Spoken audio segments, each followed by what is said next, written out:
They say that every child deserves a parent, but not every parent deserves a child. This statement couldn't be truer in today's case. Instead of seeing his children as tiny humans who needed his protection, Mick Philpott saw them as his personal cash cows that brought in benefits from the government. His greed blinded him from their humanity in the worst way possible.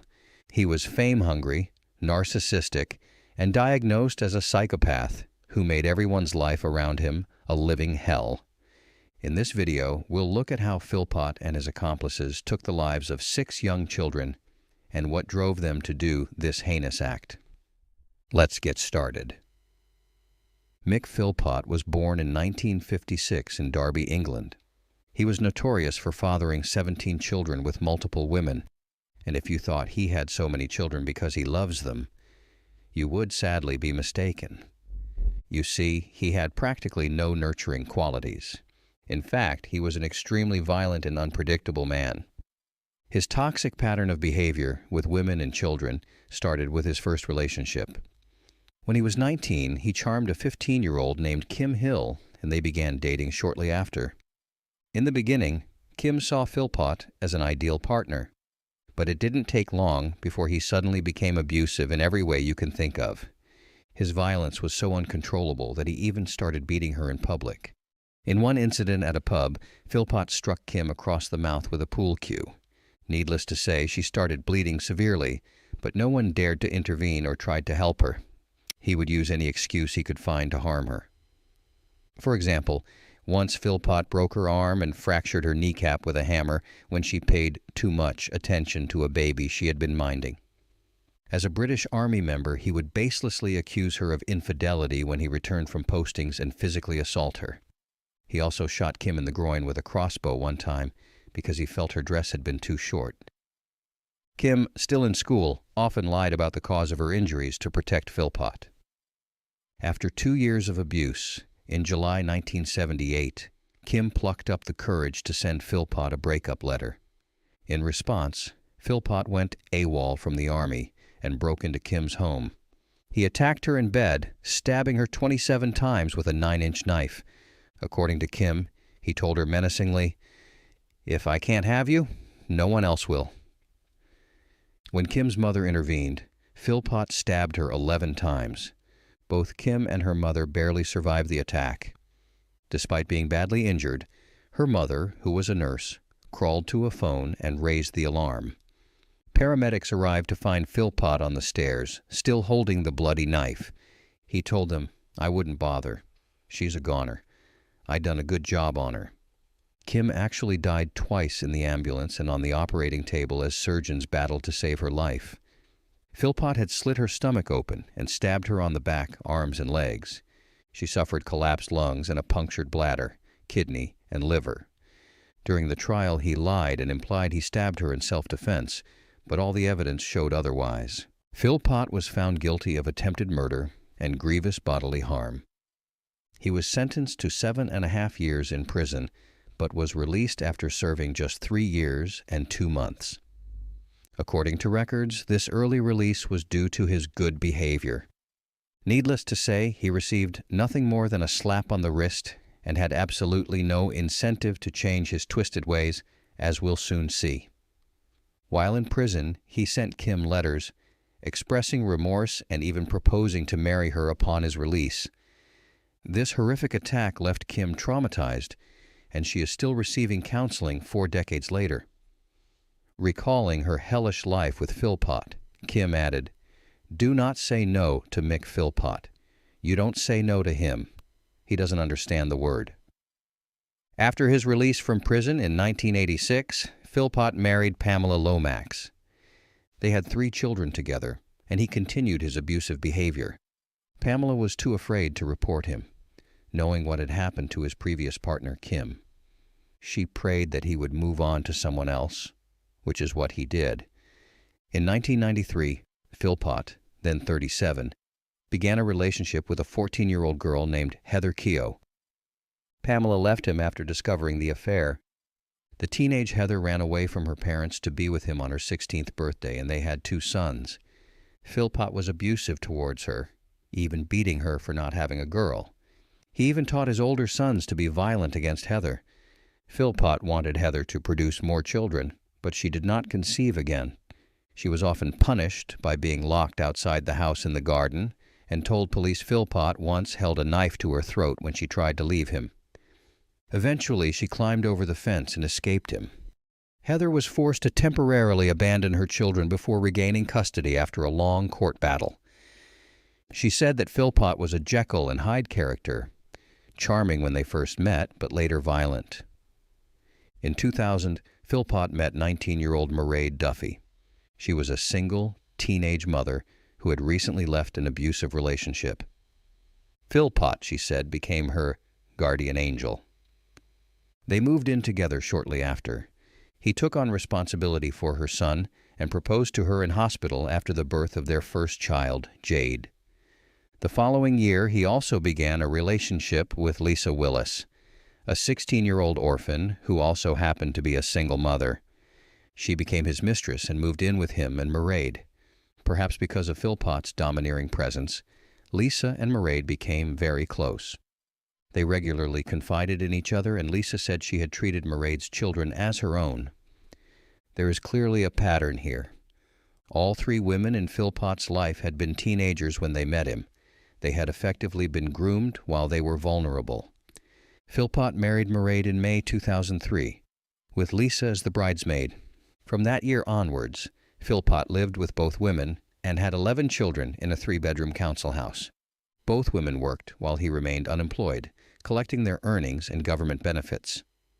Philpott actively tried to have more children to stack up his benefit payments. He requested a larger council house to accommodate his growing family, but was denied due to lack of availability. Mairead married Mick in 2003. Will you take Myra Caroline to be your wife? Will you love her, comfort her, honour her? He's 7 months pregnant with Mick's child on his wedding day. Will you love her? Philpott publicly defended his lifestyle, expressing pride in his large family and dismissing critics. He blamed the council for not providing adequate housing and argued that as an unemployed person, he deserved more assistance from the government. Philpott tried to bring media attention to his housing situation. He appeared on The Jeremy Kyle Show in 2007, a program similar to The Jerry Springer Show. On the show, Philpott defended his lifestyle and unemployment, claiming he couldn't get a job due to media coverage and his criminal record. He became agitated when questioned about his parenting and job prospects, which led to an argument with the host, Jeremy, over his irresponsible lifestyle. On the show, insisted he had undergone a vasectomy. He defended himself in typically heated fashion, making an offensive gesture and telling the host, "Talk to that, pal. Talk to that." Philpott introduced his wife, Mairead, and his second wife, Lisa Willis, on the show, openly acknowledging his unconventional living arrangement. He claimed he didn't care what the public opinion was about his lifestyle and large family. Philpott also said he was prepared to divorce his wife to marry Lisa, and then divorce her simply so that she would not feel left out because she did not share the Philpott family name. He went on to have 2 more kids after it and was dubbed Britain's biggest scrounger after it was revealed he was raking in £25,000 a year in benefits. So Philpott's plan to gain public support for a larger house was unsuccessful. Today I want to discover the man behind the headlines and uncover the truth about the guy who has been branded Britain's biggest scrounger. Listen, you're going to criticise my family, pal, and my kids. I'll criticise you as much as I want. Sorry, this is a free country. In 2007, Philpott appeared in an episode of a documentary series in which the then Conservative MP Anne Widdecombe spent a week with him and tried to persuade him to change his lifestyle. She found Philpott 3 jobs, one of which was with a barrel-making firm, but he did not turn up for work on the first day, and the job fell through. In the documentary, Philpott was shown to be living in a caravan in his garden, in which his wife and mistress would alternate in spending nights with him. The MP said that Philpott did not care about anyone, and that he used the word bitch to refer to both his wife and his mistress. She also noticed that none of his children sought affection from him. Although many people could not understand why the women in his life accepted their lot or even desired it, The general opinion was that his partners got on well with one another, but behind closed doors, the tensions between the throuple had reached a boiling point. And I've got my kids, and I've got my family. That's all I care about. Nothing else. Don't say so then. Don't say so then. Can I just get if I could get the distribution of children right? Is that right? 3 with my first marriage. Yeah. 2 with another young lady. 5 with Mairead. Yeah. 4 with Lisa. And 1 with another young lady. Right. And 2 on the way. So that's 15 now, Plus- and 2 on the way. Plus 1 when I was in the Home Services, which I've never met. He asked Mairead to divorce him 3 times so he could marry Lisa. In 2010, Philpott was given a police caution for slapping Mairead and dragging her outside by her hair. But he wasn't nice to Lisa either. Philpott hit her with a piece of wood, threw a hot cup of coffee at her, and prevented her from leaving the house or speaking with any men. In February 2012, Lisa had finally had enough of the toxic situation she was in. She decided to leave Philpott. She told Mairead she was taking her 5 children swimming, but instead moved in with her sister. This was the only way she could leave without any confrontation. 3 months after Lisa left, Philpott was still seething with anger and entangled in a rough custody battle over their 5 children. So he, along with his wife Mairead and a family friend named Paul Mosley, did the vilest thing you can think of. They planned to burn down their home with their own children inside and frame Lisa for it. The arson was scheduled for the day before a custody hearing between Lisa and Philpott. He wanted his children back, motivated by his greed for more benefit payments and the potential to get an even bigger council house. The plan involved Philpott and Mosley putting gasoline into the mail slot and setting fire to the house. Then Philpott would swoop in and rescue his 6 children from the fire, making himself look like a heroic father and win the custody battle. To say that this idea was misguided would be an understatement. On May 11, 2012, at 4 a.m., Philpott's plan to set fire to his house went tragically wrong. The fire spread much faster than anyone expected. It resulted in the deaths of 6 children. Jade, John, Jack, Jesse, and Jaden died at the scene, while their half-brother Duane died in the hospital 2 days later. All deaths were caused by excessive smoke inhalation. Fire investigators reported that temperatures in the upstairs bedrooms exceeded 500 degrees Celsius, leaving no chance of survival for anyone in those rooms. Police confirmed that the fire was deliberately started with petrol under the letterbox, classifying it as arson and officially stating that 6 children had been murdered. I can't get them back in the kitchen. I'm sick of them. Yeah, terrace house. Yeah, but we've got the police on the way. Have you any idea what's caused the fire? I've no idea, mate, but just woke up, I didn't know. All of these children belonged to Mairead and Philpott except Duane, who was her teenage son from a previous relationship. Jade was only 10 years old. She was described as very intelligent and well regarded at school. 9-year-old John was cheerful, smiley, and polite. Jaden, a 5-year-old, loved lots of cuddles from family and friends. Shy and bashful Jack, 7, was the quietest sibling and a delight to be around. Jesse, 6 years old, was described as a loud character in the family. Duane, the eldest victim at just 13, was described as a charming and caring young boy who was a protector for his younger brothers and sister. Nobody in the community had the slightest clue that a father could do such a thing. Many people who knew and socialized with Philpott and his family defended his lifestyle, saying negative representations of the area, and the man did not live up to the reality. One local, Bobby Sutherland, was inspired to set up a charity to help pay for the funerals of the 6 children, whom he claimed Philpott loved desperately. Fighting back tears as he stood in the street outside the fire-ravaged family home, he said at the time, "Yeah, they can slag him off, but he loved his kids. Yeah, you make mistakes, but you don't deserve that. Nobody deserves that." This shows just how good Philpott was at manipulating the people around him and maintaining his image as a good husband and father. At first, Lisa Willis and her brother-in-law were questioned, but they were quickly cleared of any suspicion. Meanwhile, witnesses reported that Philpott behaved strangely for someone who had recently lost several of his children and appeared to like the media attention. A mortuary manager said Philpott engaged in horseplay when he went to view his children's bodies, even putting a family liaison officer in a headlock during one visit. As part of their investigation, the police organized a press conference where Philpott and Mairead spoke. During this conference, Philpott thanked various people for their support and announced their decision to donate Duane's organs to save the life of another child. He expressed gratitude for the community's response and requested privacy for his family, asking that all questions be directed to the police. This press conference actually increased police suspicions. Philpott's behavior was notably inappropriate, including flirting with a female police officer. She claimed that he called her gorgeous and inferred he would like her to come back to his hotel. And we can't express our gratitude to everybody that's been concerned with the case, with what's been going on. I've actually been down to our home, and what we saw, we just cannot believe it.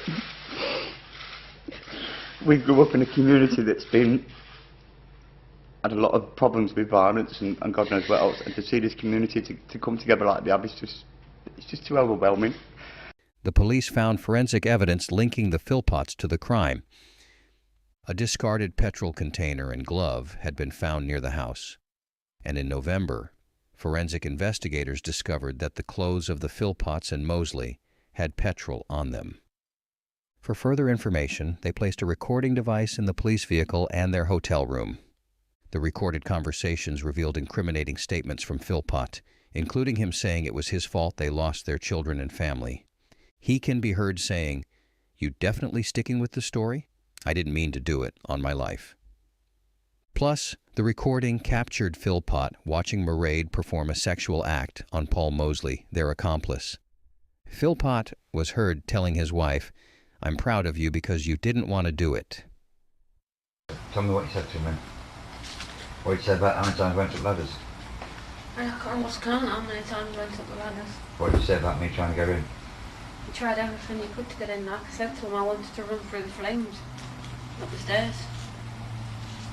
Would you cry when you were saying it? How bad?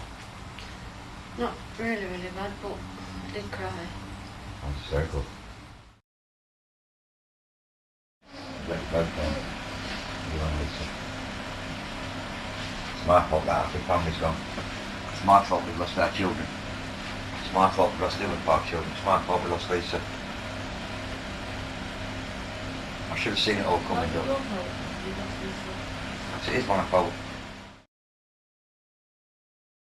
There's a fingerprint on the window. That's it. A few discrepancies. That's all it is. When we shake it back, I said we were going to go out for a drive at night. I can't remember saying that. Vicky said you were stoned. That's it, we didn't smoke.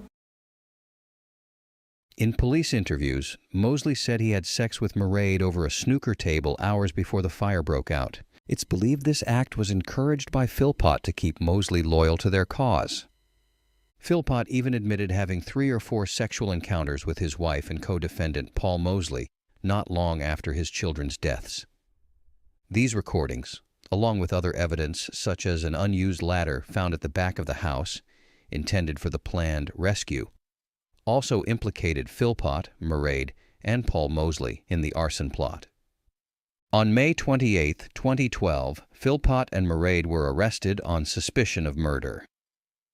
They were formally charged with murder 2 days later. On November 5, 2012, Paul Moseley was also arrested on suspicion of murder after forensic examination revealed petrol on his clothing. The trial heard that Moseley had been bragging to a number of people about being a suspect, including on internet dating sites. Whatever Moseley's role, it seems that Philpott was keen to keep him on side, and police believe coercion may have been involved. In December, Moseley's charge was reduced to manslaughter. The murder charges against Philpott and Mairead were also eventually downgraded to manslaughter. Evidence showed that while they didn't intend to kill their children, they planned to frame Lisa for endangering the family in order to gain custody of her children. Their motivation was not solely revenge. More children meant more benefit money and potentially a larger house. On April 2, 2013, the couple, along with Paul Mosley, were found guilty of manslaughter for the deaths of the 6 children. Philpott received a life sentence with a minimum of 15 years in prison. Mairead and Paul Mosley each received 17-year sentences, with a minimum of 8.5 years to be served.